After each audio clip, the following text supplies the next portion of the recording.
Saudariku sekalian yang saya muliakan, pil-pil pahit berupa ujian-ujian tersebut, ketika kita meminumnya adalah untuk menyehatkanmu, adalah untuk menguatkanmu, adalah untuk menjadikanmu sebagai hamba-hamba yang kuat terhadap berbagai macam kesakitan, berbagai macam wabah, berbagai macam kuman, berbagai infeksi dan lain sebagainya. Seperti itu kira-kiranya dengan Allah SWT. Sekali lagi, hal pertama yang harus kau ingat ketika mendapatkan berbagai macam cabaran dalam kehidupan, mau kecil mau besar, mau lama mau yang sebentar, ujian tersebut pertama kali harus kau ingat adalah pengujinya adalah Allah. Pengujinya adalah Allah. Lewat tangan hamba-hambanya, tapi pengujinya adalah Allah. Bisa jadi lewat sesiapa, akan tetapi sekali lagi ingatlah pengujinya adalah Allah. Pernah satu ketika Nabi Muhammad alaihissalam sedang tawaf di Ka'bah. Ketika ia kemudian melihat seorang laki-laki tua sedang tawaf di Ka'bah. Jadi sebenarnya begini, ada seorang laki-laki tua tinggal di dekat Madinah, di dekat kota Mekah. Ia kemudian beriman, tapi masa itu nabinya sudah hijrah di Madinah. Jadi akhirnya dia pun kemudian menahan rindu setiap waktu kepada Nabi Muhammad sampai ia dengar Nabi datang untuk haji wada ke kota Mekah.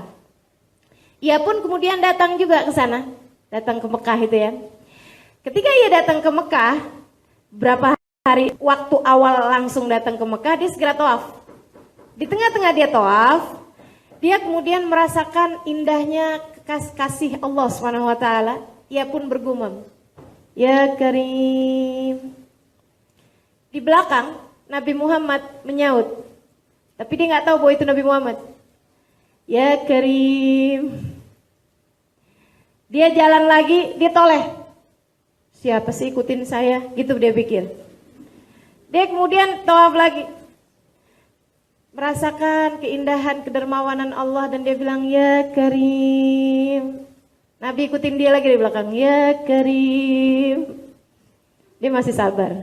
Habis itu 3 kalinya dia ucap lagi, Ya Karim. Nabi Muhammad ikutin lagi, Ya Karim. Dia langsung menoleh. Jangan mentang-mentang saya orang kampung, saya orang datang dari Badui sana, karena saya terlihat orang bodoh, kemudian setiap kali saya mengucapkan suatu kamu ikutin. Andai tidak karena bagusnya rupamu dan indahnya wajahmu itu, aku pasti sudah akan mengadukanmu kepada Nabiku Muhammad. Nabi senyum. Kemudian dia bilang, katanya Nabi Muhammad alaihissalam, awala ya'rif nabiyak ya Syekh. Pak, Bapak emang gak pernah lihat Nabi Muhammad? Dia bilang, inilah ma'arif, inilah ma'araf. Saya memang betul belum pernah ketemu sama Nabi Muhammad, tapi saya sepenuh cinta kepadanya. Saya memang belum pernah melihatnya, tapi sepanjang hari dia selalu bersama dengan saya, di dalam hati saya. Nabi kemudian berkata, Ana Nabiyak Muhammad bin Abdillah. Anta, wah langsung dia ciumin tangan Nabi Muhammad alaihissalam. Malaikat Jibril turun, kemudian berkata, wahai Rasul, sampaikan kepadanya, jangan tertipu dengan kedermawanan Allah, karena Allah pasti akan menghisap segala sesuatu.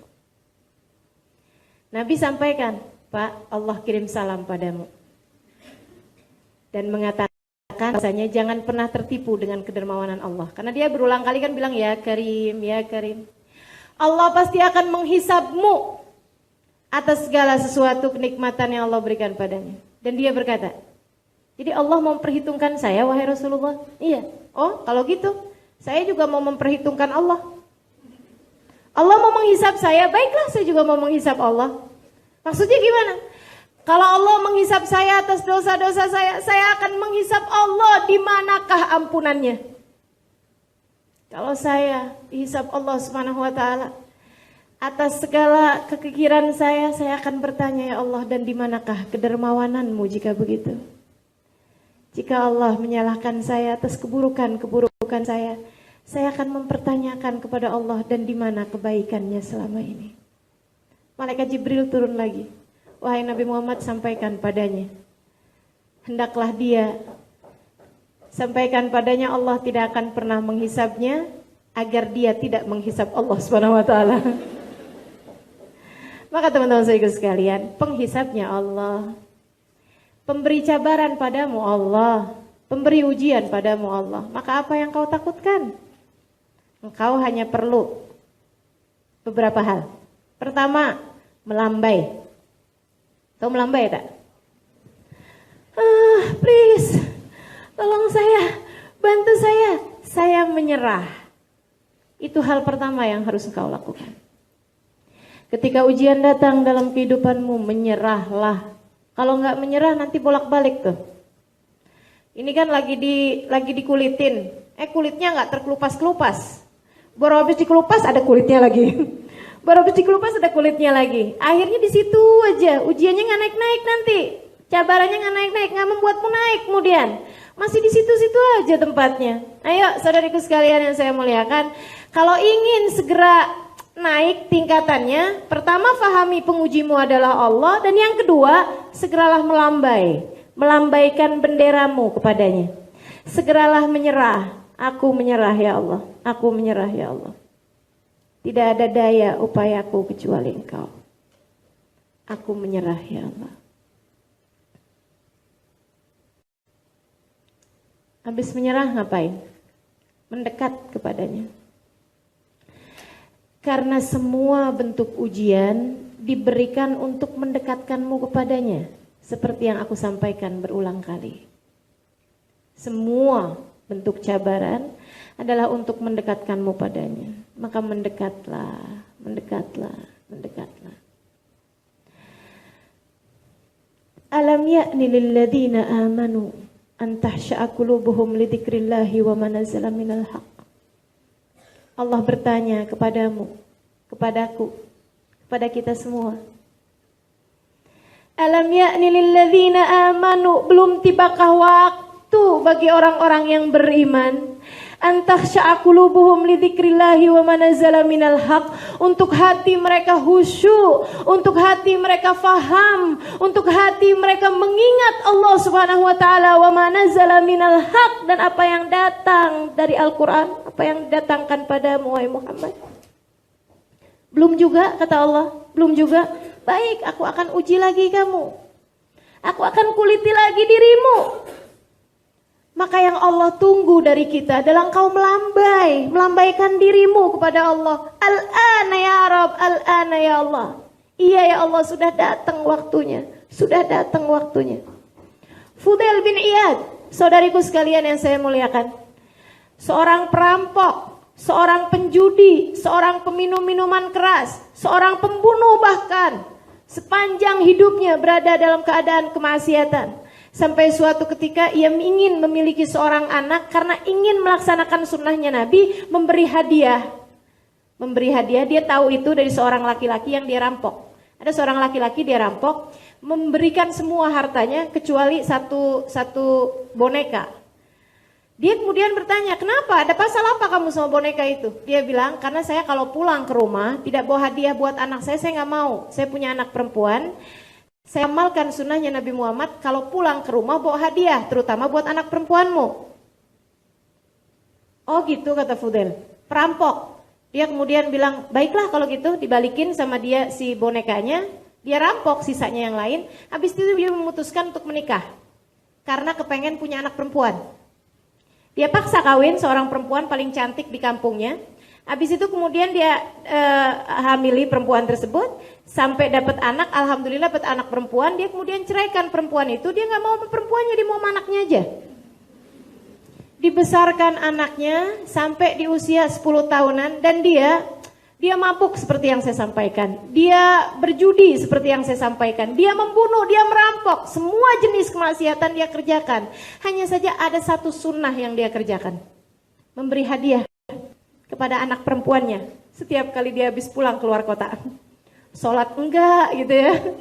Puasa boro-boro, tapi dia kasih hadiah kepada anak perempuannya ini. Tiap kali dia pulang. Saudaraku sekalian saya muliakan. lagi sayang-sayangnya kepada anak tersebut, lagi bahagia-bahagianya kepada anak tersebut. Anaknya solehah luar biasa, bakti dan menyenangkan luar biasa. Tiap ayahnya pulang dia nggak peduli ayahnya mau merampok atau apa, dia pijitin ayahnya, dia buatkan minum buat ayahnya. Dia jadi anak yang luar biasa menyenangkannya. Lagi kayak begitu keadaannya, Allah bikin anaknya meninggal dunia. Karena Allah hendak mendekatkan orang ini kepada Allah SWT. Karena Allah hendak mendekatkannya sekali lagi. Marahnya Fudail luar biasa. Luar biasa. Ia pun kemudian depresi, frustasi, ia tambah minum-minuman keras.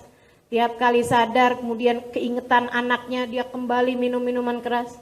Sampai satu ketika di saat dia sedang dalam keadaan tidur, udah tubuhnya udah nggak jelas, keadaannya sudah nggak jelas. Dia bermimpi melihat dirinya tengah dikejar atan, ular besar mau nerekam dia gitu. Dia lari kemudiannya.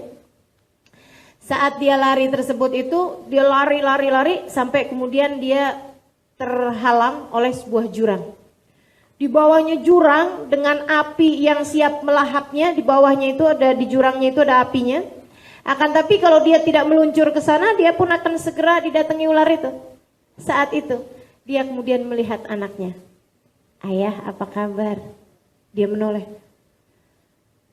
Anakku. Dia bilang, ya, ayah jangan gitu ya. Ayah tahu tak siapa yang kejar ayah?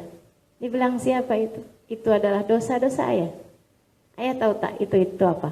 Apa itu? Itu api neraka. Ayah jika tidak segera membebaskan diri dari kejaran dari dosa-dosa ayah, maka ayah akan terjerumus ke sana. Dan saya nggak mau ya. Ayah tahu tak? Saya ada baca dalam Al-Quran firman Allah Subhanahu Wa Taala. Alam ya'ni lilladzina amanu an tahsha'a qulubuhum lidzikrillahi wa ma nazzala minal haqq. Belum tibakah waktu bagi orang yang beriman untuk kembali hanya kepada Allah Subhanahu wa taala, hatinya dengan apa yang diturunkan dari Al-Quran. Belum tibakah waktu bagimu ayah untuk kembali kepada Allah? Ayahnya kemudian terkejut, dia kemudian terbangun, dan di saat bangunnya tersebut dia mendengar suara lantunan ayat yang sama dibaca oleh tetangganya dengan suara yang sangat merdu. Alam ya'ni lilladzina amanu an tasha qulubuhum lidzikrillahi wa ma nazzala minal haqq. Dan Fudail merasa hatinya sedang ditampar-tampar. Fudail merasa sepertinya ini adalah saatnya untuk segera kembali kepada Allah Subhanahu wa taala. Ia pun kemudian segera berdiri, ia menuju kamar mandi seraya mengatakan, Al-ana ya Rabb, Al-ana ya Allah. Iya ya Allah, telah datang waktunya. Iya ya Allah, sekarang juga ya Allah. Enggak kapan-kapan, sekarang juga ya Allah. Saya sudah akan memulainya, sekarang juga. Aku akan segera kembali padamu. Saudariku sekalian, itu yang kita perlukan. Di saat ujian-ujian, cabaran dalam kehidupan datang, kembalilah kepada Allah. Mendekatlah kepadanya. Lambaikan tanganmu padanya. Sekarang ya Allah, sekarang ya Allah. Tidak entar-entar, sekarang juga ya Allah. Saatku untuk kembali padamu. Mendekatlah kepadanya, mendekatlah. Cari di antara syariat agama Allah mana yang masih kamu langgar, tinggalkan. Cari di antara semua ajaran agama Allah Subhanahu wa taala, mana yang belum terlaksana, laksanakan. Oh, mungkin menutup auratmu belum bagus. Oh, mungkin sikapmu terhadap suami belum rapi. Oh, mungkin ada hal-hal yang masih Allah tidak suka dalam diri saya. Perbaiki itu kemudian. Perbaiki itu. Mendekat kepada Allah Subhanahu wa taala, kemudian perbaiki diri. Introspeksi. Introspeksi diri. Saudariku sekalian yang saya muliakan, introspeksi. Perbaiki dirimu. Saya jadi ingat ada seorang sahabat ini ya, dalam rangka introspeksi diri nih. Saya ada punya teman di Jakarta sana. Waktu dia menikah agak belakangan. Menikahnya udah hampir dalam 40 tahun baru menikah. Dia menikah aja, kita teman-temannya, saya dengan berapa kali mikir gitu, ya Allah, itu kira-kira bisa punya anak tak ya? Usianya udah hampir 40 tahun. Sangat solehah perempuan ini, baik gitu ya orangnya. Habis menikah, memang sempat beberapa bulan nggak punya anak, belum hamil gitu. Sampai setahun lebih, dia kemudian hamil. Wah, bahagianya luar biasa dia, semasa hamil itu. Akhirnya kemudian lahir anak, laki-laki. Satu hari, anaknya ini lagi umur-umur 10 bulan gitu ya. Udah lagi lucu-lucunya tuh anak. Bapaknya atau suami dia nih sayangnya sama anak tersebut luar biasa. Dianya, kegilaan. Itu dua orang sedang terfitnah dengan anaknya. Lagi sayang-sayangnya, hatinya udah kayaknya kemana-mana anaknya gitu. Satu hari ayah pulang kerja lagi main-main sama anaknya. Dia naikin anaknya, turunin anaknya di atas tempat tidur. Ketika kemudian entah apa yang terjadi karena terkejut dengan suara handphone atau apa yang berbunyi, dia kemudian lempar anaknya dan ketika jatuh anaknya tersebut tidak sempat dia pegang, tertabrak, terantuk pinggiran tempat tidur. Anak kemudian muntah, dia bawa ke rumah sakit, 2 hari kemudian meninggal dunia. Meninggal dunia. Saudariku sekalian yang saya muliakan, kami para sahabat, teman-teman ya, dengernya, ya Allah, itu dia ya, pil-pil pahit yang Allah berikan dalam kehidupan manusia. Begitu banyak macam-macam ujian yang Allah berikan ini. Subhanallah, luar biasa benar. Dan terkadang kepada beberapa orang pahitnya luar biasa. Kayaknya kalau kita nih udah agak ada pemanis-pemanisnya lah ya. Alhamdulillah. Saya begitu dengar, ya Allah, kesiannya dia, kesiannya gitu. Kami sempat takziah, saya tanyakan, gimana nih sekarang? Terus dia bilang begini, iya Ustazah, gimana ya Ustazah, doakan aja lah. Dia bilang, suami saya sekarang pindah ke apartemen. Dia bilang, saya kesini. Kami nggak berpisah, cuman maksudnya gini, saya setiap kali ngelihat suami saya sedih. Saya tahu betapa dia sangat sayang kepada anaknya. Saya sedih atas kecerobohannya, saya marah gitu. Tapi bukankah semuanya Allah yang tentukan? Cuman kesedihan itu tuh Ustazah yang belum hilang. Dan suami saya juga seperti itu, tiap ngelihat saya, kesedihan yang luar biasa ditambah penyesalan yang luar biasa. Jadi kami memutuskan untuk saat-saat ini kami tidak bersama. Saya pesankan kepada dia beberapa pesan, kemudian sudah itu dapat beberapa bulan kemudian saya dengar dia sudah kembali rujuk. Maksudnya tinggal kembali bersama dengan suaminya. Saya tanya, kenapa? Saya bilang. Dia jawab begini. Saya bilang ceritanya gimana tuh awal kali tinggal bersama. Dia bilang saya datengin dia ke apartemennya. Saya bawakan makanan-makanan kesukaan dia. Saya ketuk pintu. Dia buka dengan raut muka yang kesedihan dan keterkejutan juga karena nggak menyangka. Terus saya bilang begini. Terus dia bilang begini, maafkan saya. Saya bilang sama dia, yuk kita tinggal bareng aja lagi. Kita berdua sudah kehilangan anak. Saya tidak mau lagi kehilangan orang yang saya cintai yang lainnya selain daripada anak kita itu. Duanya kemudian berpelukan lama dan kemudian tinggal bersama-sama lagi. Dia bilang, saya tahu Ustazah, dia orang yang sangat baik hatinya. Dan kan Ustazah yang ngajarin, tidak ada sesuatu terjadi kecuali dengan izin Allah. Allah sudah menentukan segala sesuatunya.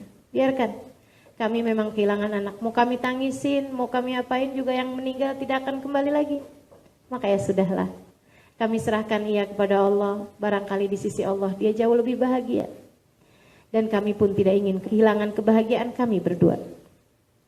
Keduanya kemudian bersama-sama dan saya bantu dengan doa terhadap orang tua. Ya Allah, gantikan ia dengan yang lebih baik daripada anaknya yang meninggal dunia tersebut. Subhanallah, kabarnya malahan nggak ada rencana apa-apa, tahu-tahu hamil. Di usia yang 40 itu ya, udah hampir 45-an barangkali. Hamil kemudian, dan anaknya sekarang sudah agak besar-besaran gitu, sudah sekolah. Ternyata saya sudah tua. Saudaraku sekalian yang saya muliakan, introspeksi diri. Mendekat pada Allah Subhanahu wa taala. Maafkan. Tidak ada yang ingin melakukan sesuatu yang buruk, dan kalaupun ada seseorang melakukan sesuatu yang buruk, tidak ada sesuatu terjadi kecuali dengan izin Allah. Kepadamu ia adalah pil-pil pahit yang kau harus meminumnya untuk menyehatkan dirimu, insya Allah. Hal terakhir yang akan saya sampaikan kepadamu adalah untuk dua lagi ya. Hal yang berikutnya yang saya ingin sampaikan padamu adalah husnuzon. Berbaik sangka. Selalulah berbaik sangka pada Allah Subhanahu wa taala. Jangan menyerah. Allah masih akan membuka untukmu pintu-pintunya. Saudaraku sekalian, jangan menyerah. Allah masih akan selalu membuka untukmu pintu-pintunya. Apapun dari cabaran dalam kehidupanmu, kesulitan yang ada dalam kehidupanmu, jangan pernah menyerah. Sebab Allah masih akan membukakan untukmu pintu-pintunya. Yang terakhir, titipkan segala sesuatu kepada Allah. Titipkan kepada Allah. Titipkan kepada Allah. Hasbunallah wa ni'mal wakil. Ni'mal wa ni'mal nasir. Allah itu teman-teman saudaraku sekalian, saya titipin jemuran aja dijaga kok sama Allah. Saya pernah satu ketika semasa di Hadramut, saya sebagai anak kos, anak tinggal sendiri, kebanyakan memang seperti ini ya, pemalas. Baju kalau belum semua kotor belum dicuci. Jadi satu hari baju saya semua udah kotor, kemudian saya cuci lah baju tersebut itu. Saya kemudian berangkat pergi ngaji, pergi majelis. Semasa saya berangkat pergi majelis, sebelum saya berangkat pergi majelis, semasa saya sedang jemur pakaian saya lihat udah angin besarnya luar biasa. Dari angin kalau di negeri Arab tuh suka kelihatan, badai-badai itu suka kelihatan tuh. Wah, ini akan badai besar nih gitu. Jadi saya begitu lihatnya kemudian yang, wah ini bakalan ada angin besar nih kelihatannya nih. Saya bingung. Karena kalau misalnya saya turunkan jemuran itu, saya pulang nanti tak punya baju bersih. Kalau misalnya saya biarkan terjemur dengan kemungkinan angin membawanya terbang, ya Allah, itu terbangnya bisa tidak hanya ke bawah begitu ya, tidak hanya jatuh ke bawah-bawahnya, bisa pergi ke rumah tetangga 10 rumah. Dan kebayang kalau orang seorang laki-laki jalan kemudian ada apa ini? Waduh, kalau kena pakaian dalam kan saya malu. Apa yang saya lakukan kemudian, dan saya tidak punya penjepit baju semasa itu. Saya pun kemudian teringat sesuatu, ya udah bismillah lah. Belum mana saya mau hadir majelis juga gitu. Saya khawatir terlambat. Jadi akhirnya saya pegangin semua baju itu satu-satu dengan saya bilang, Istaudatukallah. Saya titipkan kamu sama Allah, saya titipkan kamu sama Allah, saya titipkan kamu sama Allah. Saya pun kemudian berangkat pergi ke majelis. Hari itu angin luar biasa besarnya. Waduh, saya udah kebayang aja, wah ini habis nih baju